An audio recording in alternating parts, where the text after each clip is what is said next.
Hi friends, എല്ലാവർക്കും let's learn civil engineering class റൂമിന്റെ പുതിയൊരു വീഡിയോയിലേക്ക് സ്വാഗതം.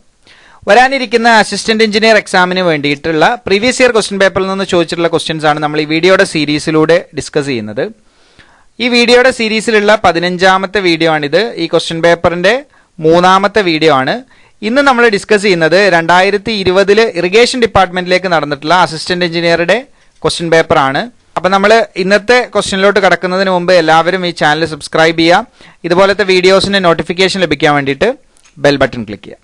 അപ്പം നമുക്ക് ഇന്നത്തെ ഫസ്റ്റ് ക്വസ്റ്റ്യൻ ഏതാണെന്ന് നോക്കാം. വളരെ സിമ്പിൾ ആയിട്ടുള്ള ഒരു ക്വസ്റ്റ്യൻ ആണ്. The sum of exterior angles of A hexagon is എന്നുള്ളതാണ് ചോദ്യം. അപ്പോൾ ഒരു ഹെക്സഗണിന്റെ എക്സ്റ്റീരിയർ ആംഗിളിന്റെ സമ്മ് എത്രയാണ് എന്നുള്ളതാണ്. നമുക്കറിയാം ഇന്റീരിയർ ആംഗിളിന്റെ സമ്മാണ് എന്നുണ്ടെങ്കിൽ 2n - 4 × 90 എന്നുള്ള ഇക്വേഷൻ ആണ് ഉപയോഗിക്കേണ്ടത്. എക്സ്റ്റീരിയർ ആംഗിളിന്റെ സമ്മ്, ഒരു ക്ലോസ്ഡ് ഫിഗറിന്റെ എക്സ്റ്റീരിയർ ആംഗിളിന്റെ സമ്മ് ചോദിക്കുകയാണെന്നുണ്ടെങ്കിൽ 2n + 4 × 90 ആണ്. അപ്പോൾ ഇവിടെ ഒരു ഹെക്സഗൺ എന്ന് പറഞ്ഞുകൊണ്ട് തന്നെ അതിന് 6 സൈഡുകളാണ് ഉണ്ടാവുക നമുക്കറിയാം. സോ 2 × n എന്ന് പറയുന്നത് 6 എന്ന് കൊടുക്കുക, +4 × 90, അതായത് 1440 എന്ന് നമുക്കിതിന്റെ ആൻസർ കിട്ടും. അപ്പോൾ ഇതിന്റെ ആൻസർ ഓപ്ഷൻ ബി ആണ്, 1440. ഇനി അടുത്ത ക്വസ്റ്റ്യൻ നോക്കാം. If the included angle at station be in an open traverse ABCDE is 158°24', then the deflection angle is. ഇവിടെ പറഞ്ഞിട്ടുള്ളത് ഒരു ഓപ്പൺ ട്രാവേഴ്സ് ഉണ്ട് ABCDE, അതിൻ്റെ ബി എന്ന് പറഞ്ഞ സ്റ്റേഷനിൽ ഒരു ഇൻക്ലൂഡഡ് ആംഗിൾ ഉണ്ട് 158°24'. അങ്ങനെയാണെങ്കിൽ അവിടെ ഉണ്ടാകുന്ന ഡിഫ്ലക്ഷൻ ആംഗിൾ എത്രയാണ് എന്നുള്ളതാണ് ചോദ്യം. അപ്പൊ ആദ്യം എന്താണ് ഡിഫ്ലക്ഷൻ ആംഗിൾ എന്ന് പറയാം. ഡിഫ്ലക്ഷൻ ആംഗിൾ എന്ന് പറഞ്ഞു കഴിഞ്ഞാൽ it is an angle formed between the extension of the preceding line and A survey line എന്നാണ് നമ്മൾ പറയാറുള്ളത്. അപ്പോൾ ഒരു സർവേ ലൈനും തൊട്ട് മുമ്പുള്ള സർവേ ലൈനിന്റെ എക്സ്റ്റൻഷനും തമ്മിലുണ്ടാക്കുന്ന ആംഗിളിനെയാണ് നമ്മൾ ഡിഫ്ലക്ഷൻ ആംഗിൾ എന്ന് പറയാം. അപ്പോൾ ഇവിടെ നമ്മളൊരു ഓപ്പൺ ട്രാവേഴ്സ് ആണെന്ന് പറഞ്ഞിട്ടുണ്ട്, ബി എന്ന് പറഞ്ഞ സ്റ്റേഷനിൽ ഒരു ഇൻക്ലൂഡഡ് ആംഗിൾ തന്നിട്ടുണ്ട്. അവിടെ ഉണ്ടാവുന്ന ഡിഫ്ലക്ഷൻ ആംഗിൾ എത്രയാണ് എന്നുള്ളതാണ് ചോദ്യം. ആക്ച്വലി ഇതിന്റെ ആൻസർ കീഴിൽ ഓപ്ഷൻ എ ആണ് ആൻസർ ആയിട്ട് വന്നിട്ടുണ്ടായിരുന്നതെങ്കിലും കറക്റ്റ് ആയിട്ടുള്ള ആൻസർ നമുക്ക് ഓപ്ഷൻ എ ആണ്, അതല്ലെങ്കിൽ ഓപ്ഷൻ ബി ആണ് എന്ന് നമുക്ക് പറയാൻ പറ്റില്ല. അതിന്റെ കാരണം എന്താണെന്ന് പറയാം. ആദ്യം എങ്ങനെയാണ് നമ്മൾ ഡിഫ്ലക്ഷൻ ആംഗിൾ കണ്ടെത്തുക എന്നാണ് നമ്മളിപ്പോൾ പറയാൻ പോകുന്നത്. ഇപ്പോൾ ഫസ്റ്റ് ഫിഗറിൽ നമ്മൾ നോക്കുക. സപ്പോസ് ഇതായിരുന്നു ഫിഗർ എങ്കിൽ ഇവിടെ ബി എന്ന് പറഞ്ഞ സ്റ്റേഷനിൽ ഇൻക്ലൂഡ് ആംഗിൾ 158°24' എന്നാണ് തന്നിട്ടുള്ളത്. അപ്പോൾ ഈ ആംഗിൾ ആണ് ഇവിടെ ബി എന്ന് പറഞ്ഞ സ്റ്റേഷൻ ഇതാണ്. അപ്പോൾ ഇവിടുത്തെ ഇൻക്ലൂഡഡ് ആംഗിൾ ഇതായിരിക്കും. ഈ ആംഗിൾ 158°24' ആണെങ്കിൽ നമുക്ക് ഡിഫ്ലക്ഷൻ ആംഗിൾ എന്ന് പറയുന്നത് എന്താണ്? ഒരു ലൈനിന്റെ ഒരു സർവേ ലൈനും അതിന്റെ തൊട്ട് മുമ്പുള്ള സർവേ ലൈനിന്റെ എക്സ്റ്റൻഷനുമായിട്ട് ഉണ്ടാക്കുന്ന ആംഗിളാണ്. അപ്പൊ ഇവിടെ ഫോം ചെയ്യുന്ന ഈ ആംഗിളിനെയാണ് നമ്മൾ ഡിഫ്ലക്ഷൻ ആംഗിൾ എന്ന് പറയാം. അപ്പൊ ഇത് 158°24' ആണെങ്കിൽ 180ൽ നിന്ന് 158°24' സബ്ട്രാക്ട് ചെയ്യുമ്പോൾ നമുക്ക് എന്ത് ചെയ്യും? ഈ ആംഗിൾ കിട്ടും. അപ്പോൾ ആ ആംഗിൾ എത്ര വരിക? 180ൽ നിന്ന് 158°24' സബ്ട്രാക്ട് ചെയ്യുമ്പോൾ 21°36' എന്ന് കിട്ടും. അപ്പോൾ നമുക്ക് ഡിഫ്ലക്ഷൻ ആംഗിൾ 21°36' ആണ് എന്ന് നമുക്ക് മനസ്സിലായി. അപ്പോൾ 21°36' നമ്മൾ നോക്കുമ്പോൾ ഓപ്ഷൻ എയിലും 21°36' ഉണ്ട്, ഓപ്ഷൻ ബിയിലും 21°36' ഉണ്ട്. ഇനി അവിടെ എൽ എന്നും ആർ എന്നും ഡിനോട്ട് ചെയ്തിട്ടുണ്ട്. എന്താണ് ഈ എല്ലും ആറും? ഡിഫ്ലക്ഷൻ 2 രൂപത്തിലുള്ള ഡിഫ്ലക്ഷനുകൾ ഉണ്ട്. ഡിഫ്ലക്ഷൻ ലെഫ്റ്റും ഉണ്ട്, ഡിഫ്ലക്ഷൻ റൈറ്റും ഉണ്ട്. എന്താണ് ഡിഫ്ലക്ഷൻ ലെഫ്റ്റ് എന്ന് പറഞ്ഞു കഴിഞ്ഞാൽ ഒരു സർവേ ലൈനിൽ നമ്മൾ എന്ത് ചെയ്യാണ്? ആ സർവേ ലൈനിന്റെ ഡയറക്ഷനിൽ മൂവ് ചെയ്യുമ്പോൾ റൈറ്റിലേക്കാണ് ഡിഫ്ലക്റ്റ് ചെയ്യുന്നത് എന്നുണ്ടെങ്കിൽ, ഇപ്പോൾ ഫസ്റ്റ് ഫിഗർ നോക്കുകയാണെന്നുണ്ടെങ്കിൽ AB എന്ന് പറഞ്ഞ ഡയറക്ഷനിൽ നിന്ന് ഈ എക്സ്റ്റൻഷനിൽ നിന്ന് റൈറ്റിലോട്ട് ഡിഫ്ലക്റ്റ് ചെയ്യുമ്പോഴാണ് അടുത്ത സർവേ ലൈൻ ഫോം ചെയ്യുന്നത്. അപ്പോൾ ഇങ്ങനെ സർവേ ലൈൻ ഫോം ചെയ്യുന്നതിനെയാണ് നമ്മൾ ഡിഫ്ലക്ഷൻ റൈറ്റ് എന്ന് പറയുന്നത്. അതായത് റൈറ്റിലേക്ക് ക്ലോക്ക് വൈസ് ഡയറക്ഷനിലേക്ക് ഡിഫ്ലക്റ്റ് ചെയ്ത് പോകുമ്പോൾ അതിനെ നമ്മൾ ഡിഫ്ലക്ഷൻ റൈറ്റ് എന്ന് പറയും. ഇനി ഇതേപോലെ തന്നെ നമ്മൾ ലെഫ്റ്റ് ഡയറക്ഷനിലേക്കാണ് നമ്മൾ ഡിഫ്ലക്റ്റ് ചെയ്ത് പോകുന്നത് എന്നുണ്ടെങ്കിൽ അതിനെ ഡിഫ്ലക്ഷൻ ലെഫ്റ്റ് എന്നാണ് പറയാം. അപ്പോൾ ഇവിടെ നോക്കൂ, ഈ സീനെ നമ്മൾ എക്സ്റ്റെൻഡ് ചെയ്ത് കഴിഞ്ഞാൽ സി എന്ന് പറഞ്ഞ സ്റ്റേഷനിൽ ഉണ്ടാകുന്ന deflection angle anticlockwise ഡയറക്ഷനിലാണ് എന്ത് ചെയ്യുന്നത്? CD ഡിഫ്ലക്റ്റ് ചെയ്തിട്ടുള്ളത്. സോ അതുകൊണ്ട് തന്നെ നമുക്കതിനെ എന്ത് പറയാം? ഡിഫ്ലക്ഷൻ ലെഫ്റ്റ് എന്ന് പറയാം. അപ്പോൾ ഇവിടെ ഡിഫ്ലക്ഷൻ റൈറ്റ് ആണോ ഡിഫ്ലക്ഷൻ ലെഫ്റ്റ് ആണോ എന്ന് നോക്കാം. ഇവിടെ ഓപ്ഷനിൽ ഞാൻ പറഞ്ഞു, ഓപ്ഷനിൽ എ ആണ് തന്നിട്ടുണ്ടായിരുന്നത്. എ എന്ന് പറഞ്ഞ ഓപ്ഷൻ വരണം എന്നുണ്ടെങ്കിൽ എന്താവണം? ഇതുപോലെയാണ് ഫിഗർ സംഭവിക്കേണ്ടത്. അപ്പൊ ഇവിടെ 2 രൂപത്തിൽ ഫിഗർ വരയ്ക്കാനുള്ള കാരണം ഈ രണ്ടാമത്തെ രൂപത്തിൽ ഫിഗർ വരച്ചെങ്കിൽ മാത്രമേ എന്തുള്ളൂ, ഇവിടെ ഡിഫ്ലക്ഷൻ ലെഫ്റ്റ് ആയിട്ട് മാറുള്ളൂ. അതായത് മുകളിൽ നിന്ന് താഴത്തോട്ട് എ ബി വരച്ചു, അതിനെ എക്സ്റ്റെൻഡ് ചെയ്തു, എന്നിട്ട് എന്ത് ചെയ്തു, സി ഈ ഡയറക്ഷനിൽ പോകുമ്പോൾ ഡിഫ്ലക്ഷൻ ലെഫ്റ്റ് ആണ് സംഭവിക്കുക. അപ്പോൾ ഇവിടെ ആകെ തന്നിട്ടുള്ളത് ഒരു ഇൻക്ലൂഡഡ് ആംഗിൾ മാത്രമാണ്. ഇപ്പം ഇവിടെ ബിയിൽ ഉണ്ടാക്കുന്ന ഇൻക്ലൂഡഡ് ആംഗിൾ എന്ന് മാത്രമേ പറഞ്ഞിട്ടുള്ളൂ. അതുകൊണ്ട് തന്നെ ഇങ്ങനെ ഉണ്ടാക്കുന്ന ആംഗിൾ എന്താണ്, ഒരു ഇൻക്ലൂഡഡ് ആംഗിൾ ആണ്. ഇങ്ങനെ ഞാൻ ഫിഗർ വരയ്ക്കുകയാണെങ്കിൽ ഇതുപോലെ ഇവിടെ ഫോം ചെയ്യുന്നതും ഒരു ഇൻക്ലൂഡഡ് ആംഗിൾ ആണ്. അപ്പോൾ നമുക്ക് ഫസ്റ്റ് ഫിഗർ വേണമെങ്കിൽ വരാം, സെക്കൻഡ് ഫിഗറും വരാം. ഇതിൽ സെക്കൻഡ് ഫിഗർ ആണ് വന്നിട്ടുള്ളത് എന്ന് അസ്യൂം ചെയ്തുകൊണ്ട് ഒരാൾ ആൻസർ ചെയ്താൽ മാത്രമേ ഓപ്ഷൻ എ ആയിട്ട് ഇതിൻ്റെ ആൻസർ കൊടുക്കാൻ പറ്റുള്ളൂ. ഇപ്പോൾ ആക്ച്വലി ഇവർ തരേണ്ടിയിരുന്നത്, അല്ലെങ്കിൽ ക്വസ്റ്റ്യൻ പേപ്പർ സെറ്റ് ചെയ്യുന്നവർ നമ്മളോട് പറയേണ്ടിയിരുന്നത്, ഫസ്റ്റ് ലൈനിൻ്റെ ബെയറിങ് തന്നിട്ടുണ്ടാവണം. ഫസ്റ്റ് ലൈനിൻ്റെ ബെയറിങ് തന്നു കഴിഞ്ഞാൽ നമുക്ക് അത് ഏത് ഡയറക്ഷനിലാണ് വരയ്ക്കേണ്ടത് എന്ന് കൃത്യമായിട്ട് മനസ്സിലാവും. അങ്ങനെയാണെങ്കിൽ അവിടെ ഡിഫ്ലക്ഷൻ ലെഫ്റ്റ് ആണോ ഡിഫ്ലക്ഷൻ റൈറ്റ് ആണോ എന്ന് നമുക്ക് പറയാൻ പറ്റും. പക്ഷേ ഈ ഒരു കേസിൽ ഇൻക്ലൂഡഡ് ആംഗിൾ മാത്രം തന്നതുകൊണ്ട് അവിടുത്തെ ഡിഫ്ലക്ഷൻ ആംഗിൾ ലെഫ്റ്റ് ആണോ റൈറ്റ് ആണോ എന്ന് പറയാൻ പറ്റില്ല. അപ്പോൾ answer may be option A and B. എയും ആവാം ബിയും ആവാം. അത് ഫസ്റ്റ് ലൈനിൻ്റെ ബെയറിങ്ങിനെ ഡിപ്പെൻഡ് ചെയ്തുകൊണ്ടാണ് ഓപ്ഷൻ എ ആണോ ഓപ്ഷൻ ബി ആണോ എന്ന് പറയേണ്ടത്. അപ്പോൾ ഇതിൻ്റെ answer key actually final answer key വന്നത് തെറ്റാണ്. ഫൈനൽ ആൻസർ കീ വന്നിരുന്നത് ഓപ്ഷൻ എ ആണ്. ഓപ്ഷൻ ബിയും ഇതിൻ്റെ ആൻസർ ആകാവുന്നതാണ്. ഇനി നമുക്ക് അടുത്ത ക്വസ്റ്റ്യൻ നോക്കാം. The following perpendicular offsets were taken at 10 meter interval from a survey line to an irregular boundary line. The area in square meter enclosed between the survey line, irregular line, first and last offset by Simpson's rule. ഇവിടെ പറഞ്ഞിട്ടുള്ളത് 10 meter ഇന്റർവെല്ലിൽ നമ്മൾ എന്ത് ചെയ്യാണ്, ഒരു survey ലൈനിൽ നിന്ന് ഒരു irregular ബൗണ്ടറിയിലേക്ക് നമ്മൾ ഓഫ്സെറ്റ് എടുത്തിട്ടുണ്ട്. അങ്ങനെ ഓഫ്സെറ്റ് എടുത്തിട്ടുള്ള ആ ഒരു ഏരിയ, സർവേ ലൈനും ഇറഗുലർ ബൗണ്ടറിയും ഫസ്റ്റ് ഓഫ്സെറ്റും ലാസ്റ്റ് ഓഫ്സെറ്റും തമ്മിൽ എൻക്ലോസ് ചെയ്യുന്ന ആ ഒരു ഭാഗത്തിൻ്റെ ഏരിയ നമ്മൾ സിംസൺസ് റൂൾ ഉപയോഗിച്ച് കണ്ടുപിടിക്കണം എന്നുള്ളതാണ് ചോദ്യം. അപ്പോൾ അതിൻ്റെ പെർപെൻഡിക്കുലർ ഓഫ്സെറ്റുകൾ ഇവിടെ തന്നിട്ടുണ്ട്.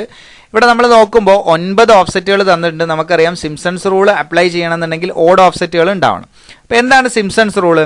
സിംസൺസ് റൂളിൽ പറയുന്നത് equal interval divided by 3. Equal ഇന്റർവെല്ലിനെ ഞാനിവിടെ ഡി എന്നാണ് ഡിനോട്ട് ചെയ്തിട്ടുള്ളത്. അപ്പോൾ d/3 into first ordinate plus last ordinate plus 2 into sum of odd ordinate plus 4 into sum of even ordinate. അപ്പോൾ ഇവിടെ 9 എണ്ണം വന്നുകൊണ്ട് d/3 into O1 plus O9 plus 2 into O3 plus O5 plus O7 plus 4 into O2 plus O4 plus O6 plus O8. അപ്പോൾ നമ്മൾ എന്ത് ചെയ്യുക, ആ value substitute ചെയ്യുക. ഈ ഓഫ്സെറ്റുകളെ 1 മുതൽ 9 വരെ നമ്പർ ചെയ്യുക. അപ്പോൾ അത് സബ്സ്റ്റിറ്റ്യൂട്ട് ചെയ്യുമ്പോൾ നമുക്ക് അതിൻ്റെ ആൻസർ 260 മീറ്റർ സ്ക്വയർ എന്ന് കിട്ടും. അപ്പോൾ എൻക്ലോസ് ചെയ്യുന്ന ആ ഏരിയ എന്ന് പറയുന്നത് എത്രയാണ്, 260 m² ആണ്. അപ്പോൾ ഇതിൻ്റെ ആൻസർ ഓപ്ഷൻ എ ആണ്. അടുത്ത ക്വസ്റ്റ്യൻ നോക്കുക. The probable error of area in meter square of rectangle sides are 100 ± 0.01 meter and 200 ± 0.02 meter. അപ്പോൾ ഇവിടെ ഒരു റെക്ടാംഗിൾ ഉണ്ട്. ആ റെക്ടാംഗിളിൻ്റെ സൈഡ് 100 ± 0.01 200 ± 0.02 ആണ്. അങ്ങനെയാണെങ്കിൽ അവിടെ ഏരിയയ്ക്ക് ഉണ്ടാകുന്ന പ്രോബബിൾ എറർ എത്രയാണ് എന്നുള്ളതാണ് ചോദ്യം. അപ്പോൾ ഇവിടെ എറർ തന്നിട്ടുണ്ട് അല്ലേ, റെക്ടാംഗിളിൻ്റെ സൈഡുകളിൽ ഉണ്ടാകുന്ന എറർ എത്രയാണ് തന്നിട്ടുണ്ട്. അപ്പോൾ നമ്മൾ എന്ത് ചെയ്യാം, ഇതിൻ്റെ ഏരിയ ഒന്ന് കണ്ടുപിടിച്ച് നോക്കാം. 100 × 200 എന്ന് പറഞ്ഞാൽ നമുക്ക് അതിൻ്റെ ഏരിയ കിട്ടും, ഡയറക്റ്റ് ആയിട്ട് 20,000 എന്ന് കിട്ടും. എന്നാൽ ഇവിടെ ±0.01 ±0.02 സൈഡ്സുകളുടെ എററുകളായിട്ട് തന്നിട്ടുണ്ട്, പ്രോബബിൾ എറർ. അത് ആ ലിമിറ്റിൻ്റെ ഉള്ളിൽ വരാമെന്നാണ് പറയുന്നത്. അപ്പോൾ നമുക്ക് എന്ത് ചെയ്യാം, 100ന്റെ ഏറ്റവും താഴത്തെ വാല്യൂ നോക്കുക. 100 - 0.01 അതായത് 99.99. അതേപോലെ തന്നെ 200 എടുക്കുകയാണെങ്കിൽ -0.02 അപ്പോൾ 199.98 എന്ന് കിട്ടും. അപ്പോൾ അതിനെ നമ്മൾ മൾട്ടിപ്ലൈ ചെയ്യുമ്പോൾ 19996.0002 എന്ന് കിട്ടും. ഇതേപോലെ തന്നെ ആഡ് ചെയ്തുകൊണ്ട് കൊടുക്കുക. 100 + 0.01 അതായത് 100.01 ഇൻറ്റു 200.02 എന്ന് കിട്ടും. അതിനെ മൾട്ടിപ്ലൈ ചെയ്യുമ്പോൾ നമുക്ക് 20004.0002 എന്ന് കിട്ടും. അപ്പം ഇത് രണ്ടും തമ്മിൽ നമ്മളൊരു ഡിഫറൻസ് നോക്കുമ്പോൾ ഈ 20,000 നിന്ന് അതിൻ്റെ മാറ്റം നോക്കുമ്പോൾ നമുക്ക് +/- 4.0002 എന്ന് കിട്ടും. അപ്പം ശരിക്ക് ഏരിയയിൽ ഉണ്ടാകുന്ന പ്രോബബിൾ എറർ എന്ന് പറയുന്നത് +/- 4.0002 ആണ്. ഇത് എന്തില്ല, ഓപ്ഷനിൽ തന്നിട്ടില്ല. അതുകൊണ്ട് തന്നെ ഈ ക്വസ്റ്റ്യൻ ഡെലീറ്റഡ് ആണ്. അപ്പോൾ അടുത്ത ക്വസ്റ്റ്യൻ നോക്കാം. If the cross sectional area at every 50 meter in a length of 200 meter are 5, 10, 15, 10, 5 m². Then the volume by trapezoidal rule is. അപ്പോൾ ട്രപ്പിസോയിഡൽ റൂൾ ഉപയോഗിച്ചുകൊണ്ട് ട്രപ്പിസോയിഡൽ റൂൾ ഉപയോഗിച്ചുകൊണ്ട് വോളിയം കണ്ടുപിടിക്കാനാണ് ഇവിടെ ചോദിച്ചിട്ടുള്ളത്. നമുക്ക് വോളിയം കാൽക്കുലേഷനിൽ ട്രപ്പിസോയിഡലിന്റെ റൂള് നമുക്കറിയാം, d/2 എന്ന് പറഞ്ഞാൽ ആ ഈക്വൽ ലെങ്ത് വരുന്ന അല്ലെങ്കിൽ രണ്ട് സെക്ഷനുകൾ തമ്മിലുള്ള ദൂരം divided by 2 into first area plus last area plus 2 into sum of other areas എന്നുള്ളതാണ്. നമ്മൾ സാധാരണ ഏരിയ കണ്ടുപിടിക്കാൻ വേണ്ടി ഉപയോഗിക്കുന്ന ട്രപ്പിസോയിഡൽ റൂളിൽ പറയുന്നത് പോലെ തന്നെ വോളിയം കണ്ടുപിടിക്കാൻ വേണ്ടിയിട്ട് ട്രപ്പിസോയിഡൽ റൂളും സെയിം ആണ്. വ്യത്യാസം എന്താണ്? അവിടെ ഓഫ്സെറ്റുകളാണ് എടുക്കുന്നതെന്നുണ്ടെങ്കിൽ ഇവിടെ ഏരിയയാണ് കൺസിഡർ ചെയ്യുന്നത് മാത്രം. ഏരിയ ഇവിടെ ഡയറക്റ്റ് ആയിട്ട് ക്വസ്റ്റ്യനിൽ തന്നിട്ടുണ്ട്. അപ്പോൾ നമ്മൾ എന്ത് ചെയ്യുക? ഇത് സബ്സ്റ്റിറ്റ്യൂട്ട് ചെയ്ത് നോക്കുക. സബ്സ്റ്റിറ്റ്യൂട്ട് ചെയ്യുമ്പോൾ ഈക്വൽ ഇന്റർവെൽ 50 ആണ്. 50/2 ഇൻറ്റു ഫസ്റ്റ് ഏരിയ എന്ന് പറയുന്നത് 5 ആണ്, ലാസ്റ്റ് ഏരിയ എന്ന് പറയുന്നതും 5 ആണ്, plus 2 into sum of other area എന്ന് പറഞ്ഞാൽ 10 പ്ലസ് 15 പ്ലസ് 10. അപ്പോൾ അത് ചെയ്യുമ്പോൾ നമുക്ക് 2000 മീറ്റർ ക്യൂബ് എന്ന് കിട്ടും. അപ്പോൾ ഇതിന്റെ ആൻസർ ഓപ്ഷൻ സി ആണ്, 2000 മീറ്റർ ക്യൂബ്. ഇനി അടുത്ത ക്വസ്റ്റ്യൻ നോക്കാം. The covered area of a building measured at the floor level is. Floor ലെവലിൽ മെഷർ ചെയ്യുന്ന കവേർഡ് ഏരിയനെ നമ്മൾ എന്താണ് പറയുക? ഒരു ബിൽഡിങ്ങിന്റെ ഫ്ലോർ ലെവലിൽ മെഷർ ചെയ്യുന്ന കവേർഡ് ഏരിയ, അതിന് നമ്മൾ എന്ത് പറയും എന്നുള്ളതാണ് ചോദ്യം. ഇതിന് ആൻസർ പ്ലിന്ത് ഏരിയ എന്നുള്ളതാണ്. നമ്മൾ എപ്പോഴും നമുക്ക് തെറ്റ് പറ്റുന്നത് ഇവിടെ ഫ്ലോർ ലെവൽ എന്ന് പറയുമ്പോൾ നമ്മൾ ഒന്നെങ്കിൽ അത് എന്ത് ചെയ്യും? ഫ്ലോർ ഏരിയ എന്ന് എഴുതി വെക്കും. ശരിക്കും മനസ്സിലാക്കാം, കവേർഡ് ഏരിയ, ഒരു ബിൽഡിങ്ങിന്റെ കവേർഡ് ഏരിയ എന്ന് പറയുന്നത് പ്ലിന്ത് ഏരിയ ആണ്. എങ്ങനെയാണ് പ്ലിന്ത് ഏരിയ മെഷർ ചെയ്യുന്നത്? ഒരു ബിൽഡിങ്ങിന്റെ ഔട്ടർ ഡയമെൻഷനിലൂടെ നമ്മൾ മെഷർ ചെയ്യുമ്പോൾ കിട്ടുന്നതാണ് ആക്ച്വലി പ്ലിന്ത് ഏരിയ. ഇനി വാട്ട് ഈസ് ഫ്ലോർ ഏരിയ? ഇപ്പോൾ പ്ലിന്ത് ഏരിയ എന്നുള്ളത് ഒരു ഫ്ലോറിലാണെന്ന് വിചാരിക്കരുത്. എല്ലാ ഫ്ലോറിലും എന്തുണ്ട്? പ്ലിന്ത് ഏരിയ ഉണ്ട്. എത്ര ഫ്ലോറുകളാണോ നമ്മൾ കൺസിഡർ ചെയ്യുന്നത് അത്രയും ഫ്ലോറുകളുടെ ഔട്ടർ ഡയമെൻഷനിലൂടെ എടുക്കുന്ന ഏരിയനെയാണ് നമ്മൾ പ്ലിന്ത് ഏരിയ എന്ന് പറയാം. അപ്പോൾ നമുക്ക് എങ്ങനെ പറയാം? Covered area of a building measured on all floors എന്ന് പറയാം അല്ലേ? എല്ലാ ഫ്ലോറുകളിലും എന്ത് ചെയ്യുന്നുണ്ട്? പ്ലിന്ത് ഏരിയ മെഷർ ചെയ്യുന്നുണ്ട്. പക്ഷെ ഇവിടെ ഫ്ലോർ ലെവലിൽ മെഷർ ചെയ്യുന്ന ഏരിയ എന്ന് മാത്രമേ ചോദിച്ചിട്ടുള്ളൂ. അപ്പോഴും അതെന്താണ്? പ്ലിന്ത് ഏരിയ ആണ്. ഏത് ഏരിയ മെഷർ ചെയ്യുകയാണെന്ന്, ഏത് കവേർഡ് ഏരിയ മെഷർ ചെയ്യുകയാണെന്നുണ്ടെങ്കിലും ബിൽഡിങ്ങിന്റെ ഫ്ലോർ ലെവലിൽ മെഷർ ചെയ്യുകയാണെങ്കിൽ അതിനെ നമുക്ക് പ്ലിന്ത് ഏരിയ എന്ന് പറയാം. അപ്പൊ അങ്ങനെയാണെങ്കിൽ എന്താണ് ഈ ഫ്ലോർ ഏരിയ? ഫ്ലോർ ഏരിയ എന്ന് പറഞ്ഞു കഴിഞ്ഞാൽ area of a building excluding the walls എന്നാണ്. അതായത് വാളുകൾ ഉണ്ടെങ്കിൽ ആ വാളിനെ നമ്മൾ ഒഴിവാക്കിക്കൊണ്ട് എടുക്കുന്ന ഏരിയയാണ്. അപ്പൊ നമുക്ക് പറയാം പ്ലിന്ത് ഏരിയനേക്കാളും എപ്പോഴും കുറവായിരിക്കും എന്ത്? Floor area. അല്ലെങ്കിൽ നമുക്ക് ഇങ്ങനെ ഒരു ഇക്വേഷൻ ഫോം ചെയ്യാം, plinth area minus the area of the wall ആണ് എന്ത്? ആക്ച്വലി ഫ്ലോർ ഏരിയ എന്നുള്ളത്. വാളിന്റെ ഏരിയ നമുക്ക് മെഷർ ചെയ്തെടുക്കാൻ പറ്റൂല. അതുകൊണ്ട് തന്നെ നമ്മൾ എന്ത് ചെയ്യും? ഒരു സർട്ടൺ പെർസെൻറ്റേജ് കുറച്ചിട്ടാണ് എന്ത് ചെയ്യാറുള്ളത്? ഫ്ലോർ ഏരിയ എഴുതാറുള്ളത്. ആക്ച്വലി അത് മെഷർ ചെയ്യേണ്ടത് പ്ലിന്ത് ഏരിയയിൽ നിന്ന് വാളിന്റെ ഏരിയ സബ്ട്രാക്ട് ചെയ്തുകൊണ്ടാണ്. ഇനി what is carpet area? Carpet ഏരിയനെ നമ്മൾ പറയാറുള്ളത് ലെറ്റബിൾ ഏരിയ അല്ലെങ്കിൽ ലിവബിൾ ഏരിയ എന്നൊക്കെയാണ്. അപ്പൊ എന്താണ് ഈ കാർപ്പറ്റ് ഏരിയ? ഒരു ബിൽഡിംഗ് എന്ത് യൂസിന് വേണ്ടിയിട്ടാണോ ഉണ്ടാക്കിയിട്ടുള്ളത് അതിനുവേണ്ടി ഉപയോഗിക്കുന്ന ആ സ്ഥലത്ത് അതിനുവേണ്ടി ഉപയോഗിക്കുന്ന ആ ഏരിയനെയാണ് നമ്മൾ കാർപ്പറ്റ് ഏരിയ എന്ന് പറയുന്നത്. ഇപ്പോൾ ഒരു കൊമേഴ്ഷ്യൽ ബിൽഡിംഗ് എടുക്കുകയാണെങ്കിൽ കൊമേഴ്ഷ്യൽ ബിൽഡിങ്ങിൽ ആ കൊമേഴ്ഷ്യൽ പർപ്പസ് നടക്കുന്ന ഭാഗമാണ് എന്ത്? Carpet area. വീട് എടുക്കുകയാണെങ്കിൽ വീടിന്റെ യൂസ് എന്തിനു വേണ്ടിയിട്ടാണോ ആ വീട് ഇന്റന്റ് ചെയ്തിട്ടുള്ളത് ആ ഏരിയനെയാണ് നമ്മൾ കാർപ്പറ്റ് ഏരിയ എന്ന് പറയുന്നത്. നമ്മൾ സിമ്പിളായിട്ട് നമ്മൾ കാർപ്പറ്റ് വിരിക്കാൻ പറ്റുന്ന ഏരിയ എന്ന് പറയാറുണ്ട്. അതിനെയാണ് നമ്മൾ കാർപ്പറ്റ് ഏരിയ എന്ന് പറയാം. അപ്പം നമുക്ക് ഒരു വീടൊക്കെ എടുക്കുകയാണെങ്കിൽ ആ വീട്ടിൽ പല ഭാഗങ്ങളും സർക്കുലേഷൻ ഏരിയാസ് ഒക്കെ ഒഴിവാക്കിയിട്ടാണ് എന്ത് ചെയ്യുക? നമ്മൾ കാർപ്പറ്റ് ഏരിയ പറയാറുള്ളത്. ഇനി വാട്ട് ഈസ് സർക്കുലേഷൻ ഏരിയ?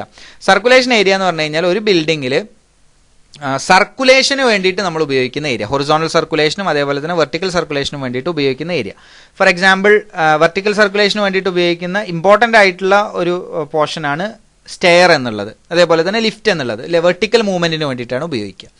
ഇതേപോലെ തന്നെ ഹൊറിസോണ്ടൽ മൂവ്മെന്റിന് വേണ്ടിയിട്ട് ഉപയോഗിക്കുന്ന ഏരിയയാണ് പാസേജുകൾ, അതേപോലെ തന്നെ വരാന്താസ്, കോറിഡോർ, ഇതൊക്കെ എന്താണ്? ഹൊറിസോണ്ടൽ സർക്കുലേഷൻ ഏരിയയാണ്. അപ്പോൾ ഏതൊരു ബിൽഡിങ്ങിനും നിശ്ചിത അളവിൽ എന്തുണ്ടാവണം? ഹൊറിസോണ്ടൽ സർക്കുലേഷൻ ഏരിയയും അതേപോലെ തന്നെ വെർട്ടിക്കൽ സർക്കുലേഷൻ ഏരിയയും ഉണ്ടായിരിക്കണം, നിർബന്ധമാണ്. ഇനി അടുത്ത ക്വസ്റ്റ്യൻ നോക്കാം. A building cost ₹40,000 considering scrap value as 10% of the cost and life as 60 years, the depreciated value after 20 years is. ഇവിടെ പറഞ്ഞിട്ടുള്ളത് എസ്റ്റിമേഷനിൽ നിന്ന്, കോസ്റ്റിംഗിൽ നിന്നുള്ളൊരു ചോദ്യമാണ്. ഒരു ബിൽഡിങ്ങിന്റെ കോസ്റ്റ് 40,000 രൂപയാണ്. അതിന്റെ സ്ക്രാപ്പ് വാല്യൂ എന്ന് പറഞ്ഞാൽ എങ്ങനെയാണ് സ്ക്രാപ്പ് വാല്യൂ ഉണ്ടാവുക? ഒരു ബിൽഡിംഗ് ഡിസ്മാൻഡിൽ ചെയ്യുമ്പോൾ അവിടെ ഉണ്ടാവുന്ന വാല്യൂവിനെയാണ് നമ്മൾ സ്ക്രാപ്പ് വാല്യൂ എന്ന് പറയാം. ഇവിടെ സ്ക്രാപ്പ് വാല്യൂ തന്നിട്ടുള്ളത് ആ ബിൽഡിങ്ങിന്റെ 10%, ടോട്ടൽ കോസ്റ്റിന്റെ 10%. അതിന്റെ ലൈഫ് സ്പാന്, ആ ബിൽഡിങ്ങിന്റെ ലൈഫ് സ്പാൻ തന്നിട്ടുള്ളത് 60 വർഷമാണ്. അങ്ങനെയാണെങ്കിൽ 20 വർഷം കഴിഞ്ഞാൽ അവിടെ ഉണ്ടാവുന്ന ഡിപ്രീഷിയേറ്റഡ് വാല്യൂ എത്രയായിരിക്കും എന്നുള്ളതാണ് ചോദ്യം.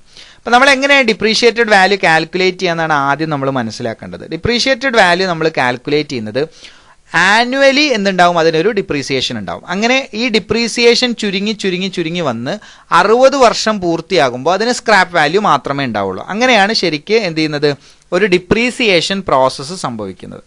അപ്പോൾ ഏറ്റവും എൻഡിൽ സ്ക്രാപ്പ് വാല്യൂ മാത്രമാവണം എന്നുണ്ടെങ്കിൽ ആ ബിൽഡിങ്ങിന്റെ കോസ്റ്റ് ഓരോ വർഷത്തിലും എന്ത് ചെയ്യണം, കുറഞ്ഞു വരണം. അപ്പം നമുക്ക് ആദ്യം അതിന്റെ ആനുവൽ ഡിപ്രീസിയേഷൻ എത്രയാണ് വരിക എന്ന് നോക്കാം. അപ്പം ആനുവൽ ഡിപ്രീസിയേഷൻ കണ്ടുപിടിക്കാനുള്ള ഒരു ഇക്വേഷൻ ആണ് ഇവിടെ കൊടുത്തിട്ടുള്ളത്. Original cost minus scrap value divided by life in years. Original cost എന്ന് പറയുന്നത് എത്രയാണ്, 40,000 ആണ്. മൈനസ് സ്ക്രാപ്പ് വാല്യൂ എന്ന് പറയുന്നത് 10% ഓഫ് ദ 40% ആണ്. അപ്പോൾ എത്രയാണ്, 4,000 എന്ന് വരും. Divided by the life span എന്ന് പറയുന്നത് 60 ആണ്. അപ്പൊ നമുക്ക് ഇതിന്റെ ആൻസർ 600 rupees എന്ന് കിട്ടും. അപ്പോൾ ഒരു വർഷം അതിനുണ്ടാകുന്ന ഡിപ്രീസിയേഷൻ എന്ന് പറയുന്നത് 600 രൂപയാണ്. അങ്ങനെയാണെങ്കിൽ 20 വർഷത്തേക്ക് അവിടെ ഉണ്ടാകുന്ന ഡിപ്രീസിയേഷൻ എത്രയായിരിക്കും, 20 × 600 ആണ്. അങ്ങനെയാണെങ്കിൽ ആ 20 വർഷം കഴിയുമ്പോൾ ആ ബിൽഡിങ്ങിന് ഉണ്ടാകുന്ന കോസ്റ്റ് എത്രയായിരിക്കും, 40,000 മൈനസ് 20 × 600 ആണ്. ദാറ്റ് ഈസ് 28,000 ആണ് ഇതിന്റെ ആൻസർ വരിക. ഓപ്ഷനിൽ അങ്ങനെ ഒന്നും കൊടുത്തിട്ടില്ല, അതുകൊണ്ട് തന്നെ ഈ ക്വസ്റ്റ്യൻ ഡെലീറ്റഡ് ആണ്. ഇനി അടുത്ത ക്വസ്റ്റ്യൻ നോക്കാം. Steel reinforcement bar in RCC is measured in terms of. നമ്മൾ റീഇൻഫോഴ്സ്ഡ് സിമെന്റ് കോൺക്രീറ്റിൽ സ്റ്റീൽ റീഇൻഫോഴ്സ്മെന്റ് കൊടുക്കുമ്പോൾ അത് എന്ത് യൂണിറ്റിലാണ് മെഷർ ചെയ്യുക എന്നുള്ളതാണ്. നമുക്കറിയാം വെയിറ്റിലാണ് എപ്പോഴും സ്റ്റീൽ റീഇൻഫോഴ്സ്മെന്റ് മെഷർ ചെയ്യുന്നത്. സോ ഇതിന്റെ ആൻസർ എന്താണ്, ക്വിന്റൽസ് ആണ്. ഇനി അടുത്ത ക്വസ്റ്റ്യൻ നോക്കുക. The years purchase for 6% interest is. 6% interest ഉള്ളതിന് ഇയേഴ്സ് പർച്ചേസ് എത്രയാണ് എന്നുള്ളതാണ് ചോദ്യം. ഇയേഴ്സ് പർച്ചേസ് കണ്ടുപിടിക്കാൻ വേണ്ടിയിട്ട് ഉള്ള ഇക്വേഷൻ ആണ് 100/i എന്നുള്ളത്. അപ്പൊ എന്താണ് ഇയേഴ്സ് പർച്ചേസ് എന്ന് പറഞ്ഞാൽ? ഇയേഴ്സ് പർച്ചേസ് എന്ന് പറഞ്ഞാൽ നമ്മൾ ഒരു പ്രോപ്പർട്ടിയിൽ ഇൻവെസ്റ്റ് ചെയ്യുന്ന ക്യാപിറ്റൽ സം. ആ ക്യാപിറ്റൽ സം എന്തിനു വേണ്ടിയിട്ടാണ് ഇൻവെസ്റ്റ് ചെയ്യുന്നത്? അതിൽ നിന്ന് 1 രൂപ ആന്വിറ്റി കിട്ടാൻ വേണ്ടിയിട്ട് നമ്മൾ എത്ര എമൗണ്ട് ഓഫ് ക്യാപിറ്റൽ സം ആണോ അതിൽ ഇൻവെസ്റ്റ് ചെയ്യുന്നത്, അതിനെയാണ് നമ്മൾ ഇയേഴ്സ് പർച്ചേസ് എന്ന് പറയുന്നത്. അപ്പൊ ഇയേഴ്സ് പർച്ചേസ് കണ്ടുപിടിക്കാനുള്ള ഇക്വേഷൻ എന്ന് പറയുന്നത് 100/i ആണ്. എത്ര പെർസെൻറ്റേജ്, ഒരു പെർസെൻറ്റേജ് ഓഫ് ഇൻട്രസ്റ്റിലാണ് എന്ത് ചെയ്യുക, നമ്മുടെ ആന്വിറ്റി കണക്കാക്കുന്നത്. 100നെ ആ പെർസെൻറ്റേജ് ഓഫ് ഇൻട്രസ്റ്റ് കൊണ്ട് ഡിവൈഡ് ചെയ്യുമ്പോൾ കിട്ടുന്നതാണ് എന്ത്, ഇയേഴ്സ് പർച്ചേസ്. അപ്പോൾ വളരെ സിമ്പിൾ ആണ് ഇതിന്റെ ആൻസർ. 100/i ചെയ്താൽ മതി. 100/i എന്ന് പറയുന്നത് 6 ആണ്. അപ്പൊ നമുക്ക് 16.67 എന്നതിന്റെ ആൻസർ കിട്ടും. അപ്പൊ ഇതിന്റെ ആൻസർ ഓപ്ഷൻ സി ആണ്. ഇനി അടുത്ത ക്വസ്റ്റ്യൻ നോക്കാം. For 45° cranked or bent up bar of dia D, the additional length of 2 bent up is approximately. അപ്പോൾ നമ്മളൊരു 45° cranked ബാർ കൊടുക്കുകയാണെങ്കിൽ, അല്ലെങ്കിൽ ഒരു ബെൻഡ് അപ്പ് ബാർ കൊടുക്കുകയാണെങ്കിൽ, അതിൻ്റെ ഡയമീറ്റർ D ആണെങ്കിൽ അതിൻ്റെ എത്രയാണ് 2 ബെൻഡ് അപ്പിനും കൂടെ നമ്മൾ കൊടുക്കേണ്ട അഡീഷണൽ ലെങ്ത് എന്നുള്ളതാണ് ഇവിടുത്തെ ചോദ്യം. അപ്പോൾ ഇതിൽ നമ്മൾ മനസ്സിലാക്കേണ്ട ഒരു കാര്യം എന്താണെന്ന് വെച്ച് കഴിഞ്ഞാൽ, ഒരു 45° cranked ബാറാണ് എന്നുണ്ടെങ്കിൽ നമ്മൾ ഒരു ബെൻഡപ്പ് കൊടുക്കുന്നത് 0.42D ആണ്. അല്ലെങ്കിൽ നമുക്കതിനെ റൗണ്ട് ചെയ്തിട്ട് 0.45D എന്ന് പറയാം. അപ്പോൾ 2 ബെൻഡപ്പ് വരികയാണെന്നുണ്ടെങ്കിൽ അത് 0.9D ആണ് അതിൻ്റെ ആൻസർ വരിക. പക്ഷേ D എന്നുള്ളത് അതിൻ്റെ ബാറിൻ്റെ ഡയമീറ്റർ അല്ല, മറിച്ച് D എന്ന് പറയുന്നത് ഇവിടെ കൊടുത്തിട്ടുണ്ട് depth of the slab minus top cover minus bottom cover. Top കവറും ബോട്ടം കവറും ഒഴിവാക്കിയിട്ട് ആ സ്ലാബിന്റെ ഡെപ്ത് എത്രയാണ്, അതായത് ആ സ്റ്റീല് എത്രയാണോ ഡയമെൻഷനിലാണോ പൊങ്ങി നിൽക്കുന്നത് അതിനെയാണ് ശരിക്കും D എന്ന് റെപ്രസെന്റ് ചെയ്യേണ്ടത്. പക്ഷേ ഈ ക്വസ്റ്റ്യനിൽ D എന്ന് പറഞ്ഞു തന്നിട്ടുള്ളത് എന്താണ്, ഡയമീറ്റർ ഓഫ് ദ ബാർ ആണ്. അത് ശരിയായിട്ടുള്ള ഒരു ആൻസർ അല്ല. അതുകൊണ്ട് തന്നെ ഈ ക്വസ്റ്റ്യൻ എന്താണ്, ഡെലീറ്റഡ് ആണ്. ആ ഒറ്റ കാരണം കൊണ്ടാണ് ഈ ക്വസ്റ്റ്യൻ ഡെലീറ്റ് ചെയ്തിട്ടുള്ളത്. അപ്പോൾ D തന്നെയാണ് നമ്മൾ എടുക്കുന്നത്. പക്ഷേ D എന്ന് പറയുന്നത് എന്താണ്, actually depth of the slab minus top cover minus bottom cover ആണ്. അല്ലെങ്കിൽ നമുക്ക് പറയാം vertical distance between the centre to centre distance between the എന്താണ്, vertical centre to centre distance between the upper and lower arm ആണ്. രണ്ട് നമ്മൾ മുകളിലും താഴെ സ്റ്റീൽ കൊടുത്തിട്ടുണ്ടെങ്കിൽ അതിന്റെ സെന്റർ ടു സെന്റർ ഡിസ്റ്റൻസിനെയാണ് ശരിക്കും D എന്ന് പറയുന്നത്. അത് തന്നെയാണ് എന്ത്, depth of slab minus top cover minus bottom cover എന്ന് പറയുന്നത്. അപ്പോൾ ഇങ്ങനെ ക്രാങ്ക് ചെയ്യുമ്പോൾ 45 ഡിഗ്രിയിൽ ക്രാങ്ക് ചെയ്യുകയാണെന്നുണ്ടെങ്കിൽ ഒരു ബെൻഡപ്പിന് കൊടുക്കേണ്ട നീളം അഡീഷണൽ ലെങ്ത് എന്ന് പറയുന്നത് 0.45D ആണ്. 2 ബെൻഡപ്പിനും കൂടിയാണ് എന്നുണ്ടെങ്കിൽ 0.9D ആണ് കൊടുക്കേണ്ടത്. ഇനി ഇപ്പോൾ ഇവിടെ പറയുന്നത് 45 ഡിഗ്രി ക്രാങ്ക്ഡ് ബാർ ആണ്. അത് 30 ഡിഗ്രി ആണ് എന്നുണ്ടെങ്കിൽ അത് 0.27D ആണ് എടുക്കുക. അതായത് അപ്രോക്സിമേറ്റ്ലി 0.3D എന്ന് കൊടുക്കാം.